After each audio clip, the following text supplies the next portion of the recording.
lessons on inventory.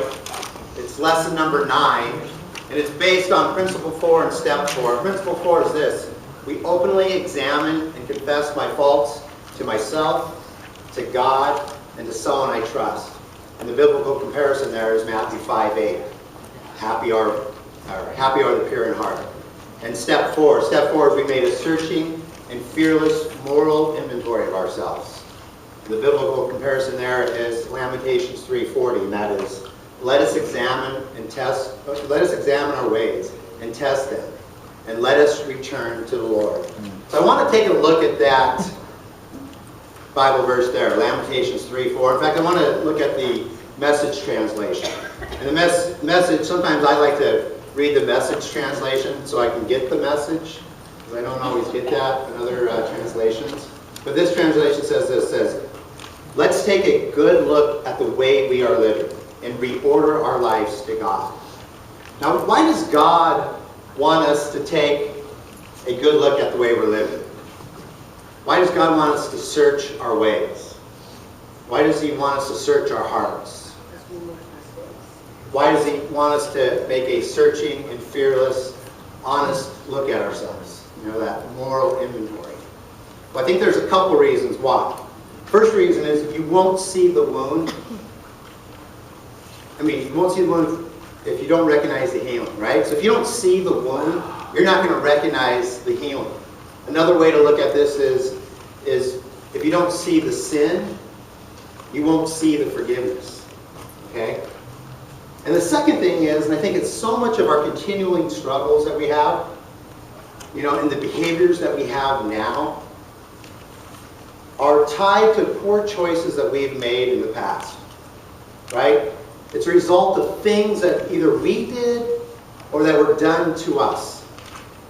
And those are the things that still shape our character, and they shape our behavior. That the things that we did and the things that were done to us, they shape our thoughts. And they shape our lives. And there are things that we need to remove. Things that need to be taken away. We need to unwrap the grave clothes. If you hear a couple weeks ago, we talked about John chapter 11, where Jesus raises Lazarus from the dead. And Lazarus has been dead for 4 days, and they're in his tomb. And he raises them from the dead. But he doesn't remove the grave clothes. He left that responsibility to his followers. And there's some of us here tonight that are still wearing the grave clothes. There's still things that are restricting us, and that they're holding us back from a fullness of life. There's hurts that need to be healed. And there's habits that we have that just need to be broken. And there's hang-ups that we just need to get over. And that's what Celebrate Recovery is all about. It's about people helping other people walk into freedom. It's about people helping people remove their grave clothes and to get free from all the things that hold us back and trip us up. See, God sees you right now with a pure heart.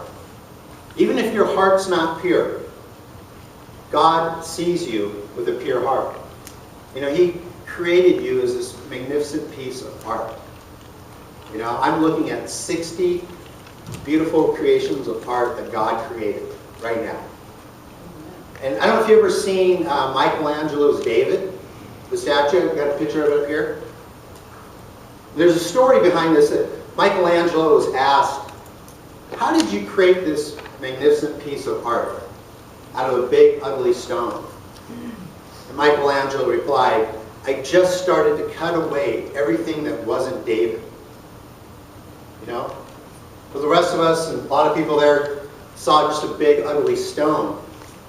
But Michelangelo saw David. He just cut away everything that wasn't David. And that's the same process that we have too. But with God. See, God already declared you with a pure heart. He already sees you with a pure heart. Now we need to cooperate with Him in the process of becoming what we are. That's what it's all about. That's what this inventory is all about. It's about us becoming who God created us to be. It's about cutting away and getting rid of all the things that just hold us back and bind us up from doing that. He just wants your cooperation. And let him do this. And if you fall down, get back up again.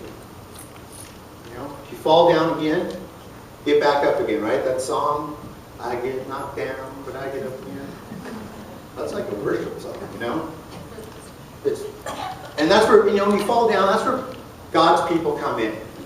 See, we need people around us who love us and who love the Lord. And those people will help us get back on our feet and on the right direction. And this is a process that doesn't happen overnight. Okay? It's a process.